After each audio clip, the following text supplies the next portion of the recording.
नमस्कार, मी देवे आणि एनबीसीएनच्या मराठी बातमीपत्रात आपलं स्वागत करते। प्रथम पाहूया आजच्या काही ठळक घडामोडी। गणितशास्त्र विषयावर आधारित आंतरराष्ट्रीय दर्जाच्या परिषदेचे राष्ट्रसंत तुकडोजी महाराज नागपूर विद्यापीठातर्फे आयोजन। 3 दिवसीय परिषदेचा सोमवारी श्री गणेशा, पण लोड शेडिंगचे विघ्न आले आडवे।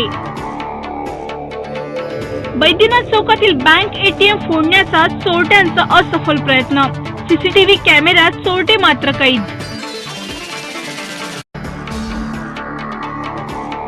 इमारतीतील लिफ्टला पर्याय असलेली बॅटरी चालित खुर्ची शहरात दाखल, एनबीसीएन कार्यालयात अनोख्या खुर्चीचे प्रात्यक्षिक।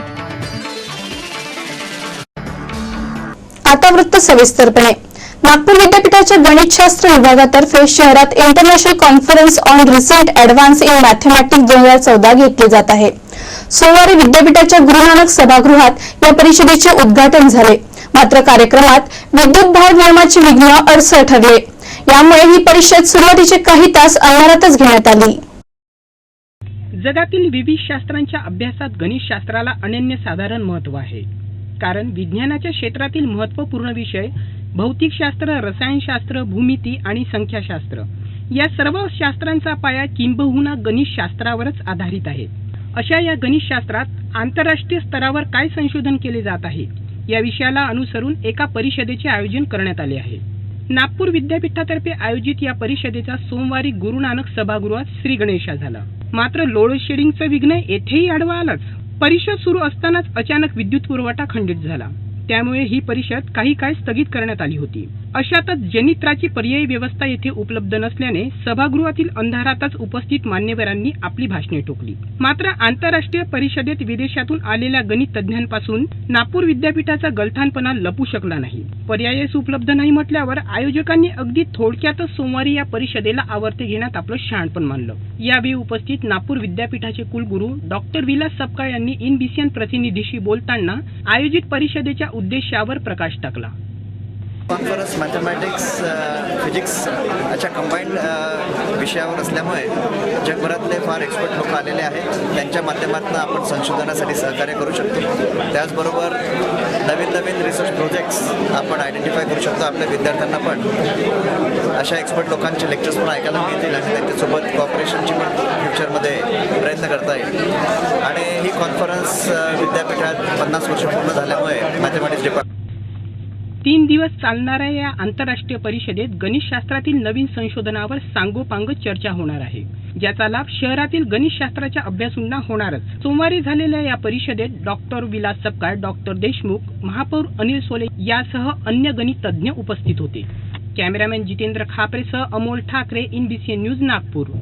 राष्ट्रसंत तुकडोजी महाराज नागपूर विद्यापीठाच्या भोंगळ कारभारामुळे विद्यार्थी चांगले संतप्त झाले आहेत। अशातच पेपर रिचेकिंगच्या समस्येमुळे विद्यार्थ्यांचे शैक्षणिक वर्ष वाया जाण्याच्या मार्गावर आहे। या गंभीर समस्येवर तोडगा म्हणून लवकरच नवीन नियम तयार केले जाईल, असे प्रतिपादन विद्यापीठ कुलगुरू डॉक्टर विलास सपकाळ यांनी केले आहे। रिचेकिंगसाठी आम्ही एक नवीन नियम तयार केलेले आहे।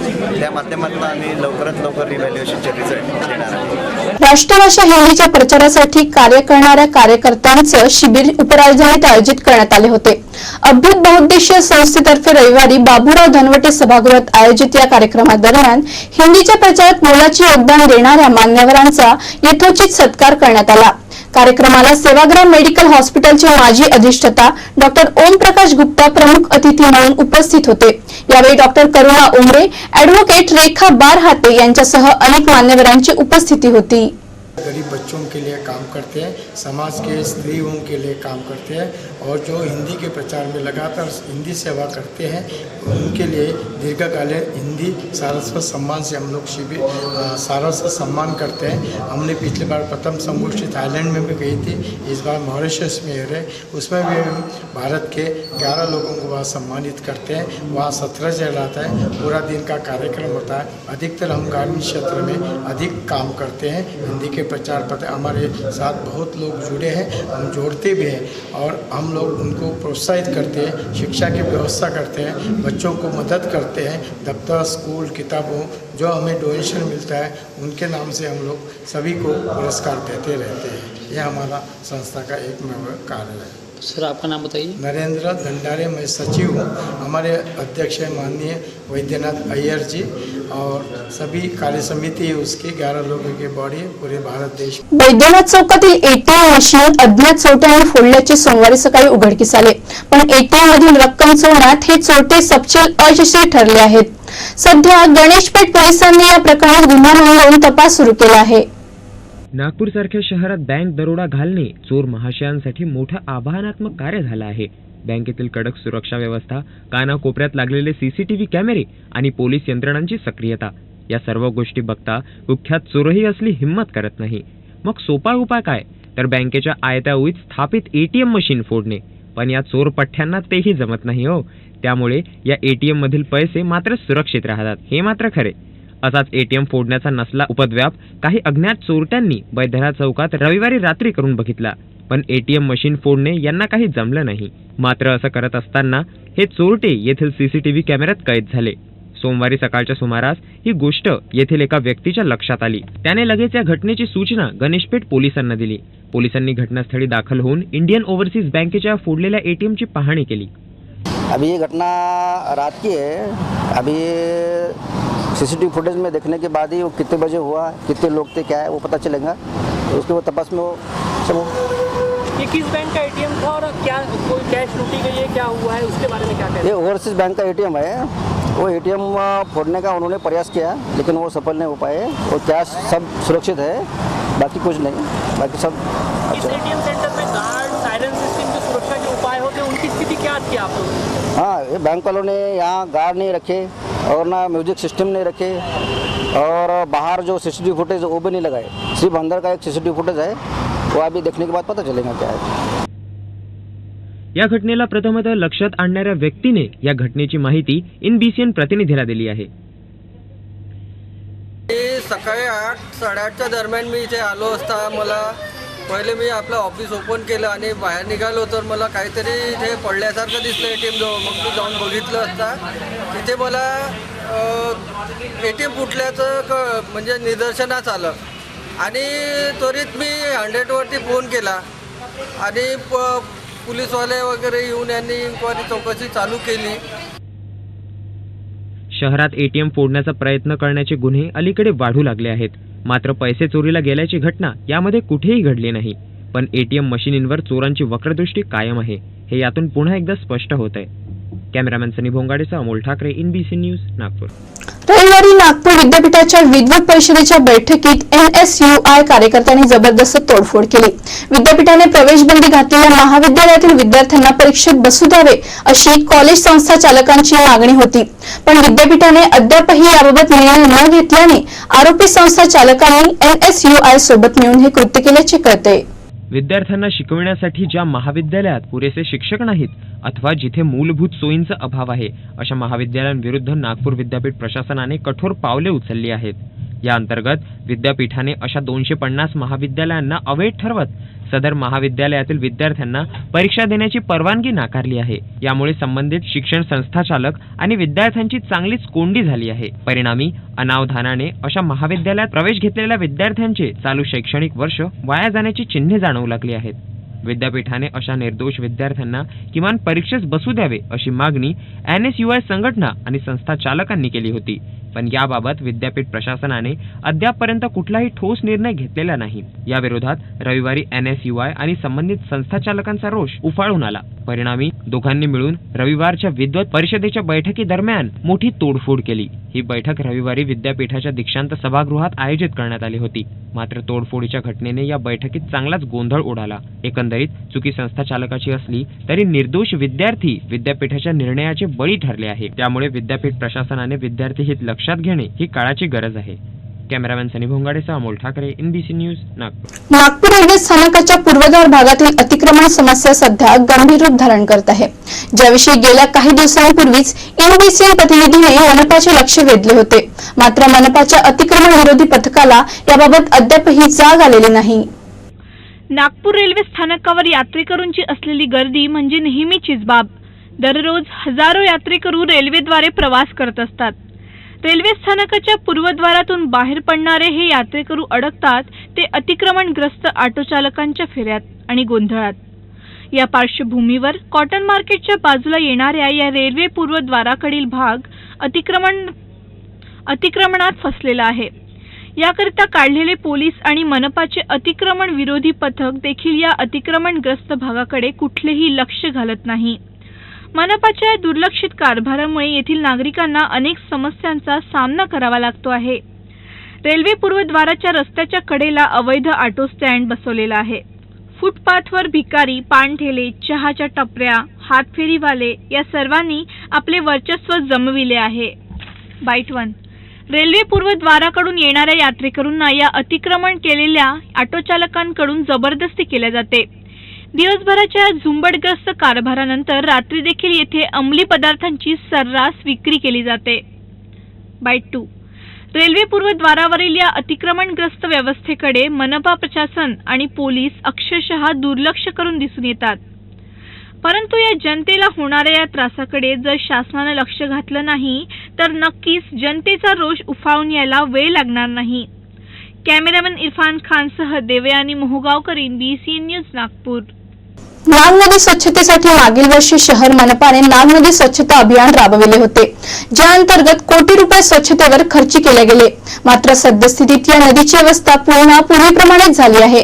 त्यामुळे मनपाच्या प्रयत्नांवर पूर्णतः पाणी फिरले गेल्याचे जाणवत आहे. नागपूरच्या नावातील नाग हे नाव नागपूरच्या नाग नदीचं स्पष्ट प्रदर्शन करतं आणि नाग नदी म्हणजे नागपूर शहराच्या मानाचं प्रतीकही आहे. परंतु सद्यस्थितीत या नाग नदीच्या सौंदर्याकडे दुर्लक्ष होताना दिसून येत आहे. मागील वर्षी नाग नदीच्या स्वच्छता मोहिमेत मनपाने करोडो रुपये खर्च केलेत आणि या मोहिमेच्या नाग नदीचं स्वरूप स्वच्छ आणि सुंदर झालं देखील. परंतु विचार करण्यासारखी गोष्ट म्हणजे ते सौंदर्य टिकलं किती काळ. आज या स्वच्छता मोहिमेला जवळपास 1 वर्ष उलटले. नाग नदीकडे सहजही लक्ष घातलं तर आज अस्वच्छतेने या नाग नदीवर आपला काळोख पसरविला आहे. या नाग नदीवर घाणीचं साम्राज्य प्रस्थापित झालं आहे. खुलेआम यात कचरा, सांडपाणी टाकलं जातं. परंतु मनपाने मात्र याकडे कुठल्याही प्रकारचं लक्ष घातलेलं नाही. उस जगह में इतना प्रदूषण और पोल्यूशन हो गया है कि नदी की स्थिति बहुत खराब है. वर्तमान समय में यहाँ पे लोगों का एक तो जीना भी दुभर हो गया है. नाग नदी पे किनारे बस्तियाँ बढ़ गई है. लोकल पॉलिटिक्स है यहाँ पे, जो नगर पालिका है, महानगर पालिका है और यहाँ के जो सांसद महोदय हैं, उन्होंने पिछले 20 सालों से इस तरफ ध्यान भी नहीं दिया. अगर वो इस तरफ ध्यान देते तो आज नागपुर की स्थिति काफ़ी अच्छी होती. जैसे नागपुर में शुरुआत से लेकर अंत तक पूरे शहर के अंदर से नाग नदी बहती है. तो जितने भी शहरवासी हैं पर्यावरण से जो प्यार करते हैं, नदियों को जो चाहते हैं, हर इंसान का कहना है कि नाग नदी ही आज फक्त अस्वच्छतेने माखलेली आहे असे नाही, तर यामध्ये डुकरांचे कळप बसलेले दिसून येतात. प्लास्टिक, कचरा, म्हशी या सर्वांनी नाग नदीला विद्रूप करून टाकलं आहे. बाईट 2. नागपूरची शान असलेल्या या नाग नदीला आज मनपाच्या दुर्लक्षित कारभारामुळे आणि नागरिकांच्या गैरवापरामुळे आपली मान खाली घालावी लागली आहे आणि नागपूरचं हे ढासळलेलं वैभव नागपूरवासियांकरता शरमेची गोष्ट आहे, हे आपण लक्षात घ्यायला हवं. कॅमेरामॅन इरफान खानसह देवयानी मोहगावकर, BCN न्यूज, नागपूर. नागपूर जिल्हा सहकारी बँकेच्या आर्थिक घोटाळ्याप्रश्नी शिक्षक भारती संघटनेने बँकेच्या कार्यालयापुढे धरणे दिली. सोमवारी झालेल्या धरणे कार्यक्रमात संस्थेच्या उपाध्यक्षांनी बँकेच्या आर्थिक घोटाळ्याची अक्षरशः चिरफाड केली. संबंधित बँकेने आपले पूर्ण वेतन द्यावे आणि पूर्ण वेतन राष्ट्रीयकृत बँकेतून दिले जावे अशी मागणी यावेळी निदर्शनकर्त्यांनी केली आहे. नागपूर जिल्हा सहकारी बँकेविरोधात अलीकडे सामान्य नागरिक आणि विशेषतः शिक्षकांचा रोष उफाळून येत आहे. माहितीनुसार गेल्या अनेक वर्षांपासून शिक्षकांचे पगार याच बँकेतून दिले जात होते. मात्र जानेवारी महिन्यात या बँकेने या शिक्षकांचे हक्काचे पूर्ण वेतन एकाच वेळी देण्यास असमर्थता व्यक्त केली आहे.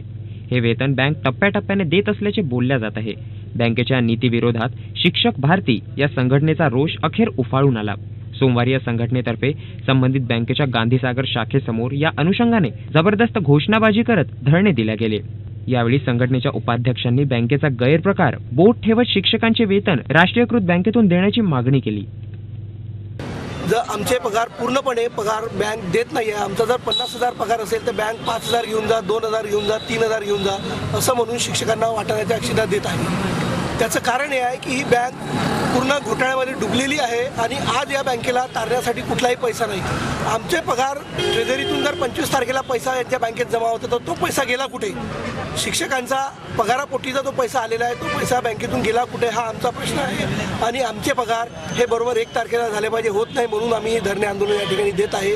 आणि आमचं सरकारला किंवा शासनाला म्हणणं असं आहे की आमचे पगार हे राष्ट्रीयकृत बँकेतून झाले पाहिजे, जेणेकरून 1 तारखेला आमच्या सर्व शिक्षक व शिक्षकेतर कर्मचारी.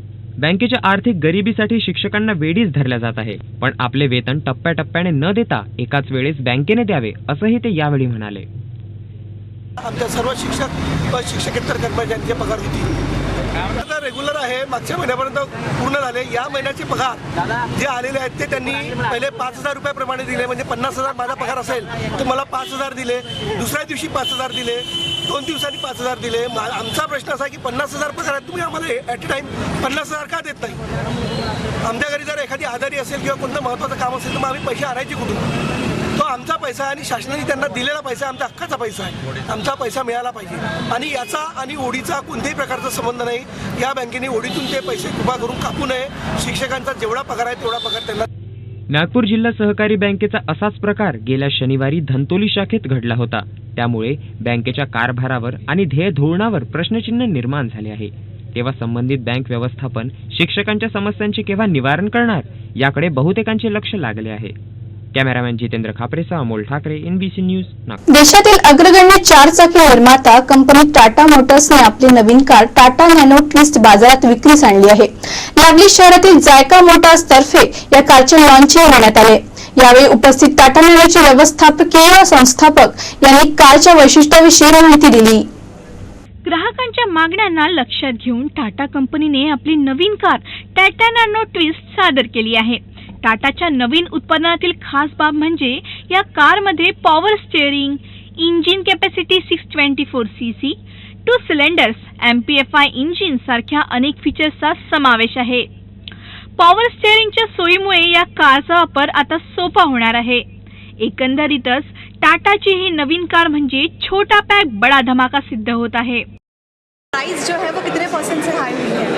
प्राइस केवल पुरानी नैनो में और इसमें केवल 10,000 का डिफरेंस है. ओके, मतलब ये काफ़ी अफोर्डेबल है फॉर एवरीवन स्टिल. जी, बहुत affordable. Any message sir to all the viewers of Tata? Well, अब जैसे फ्यूल के दाम बढ़ते जा रहे हैं, नैनो चलाएंगे तो पैसे भी. टाटा सारख्या नावाजलेल्या कंपनीचे हे उत्पादन ग्राहकांसाठी खास नवीन वर्षाची भेटच असावी, ज्यामध्ये अनेक फीचर्स सहित या कारचा ट्रेंडी लुक ग्राहकांना आकर्षित करत आहे. कॅमेरामॅन जितेंद्र खापरेसह Devyani Mohgaonkar, NBC news, Nagpur. Audit stair लिफ्टतर्फे बॅटरी चालित चेअर बाजारात आणण्यात आली आहे, ज्याचा उपयोग लिफ्टप्रमाणे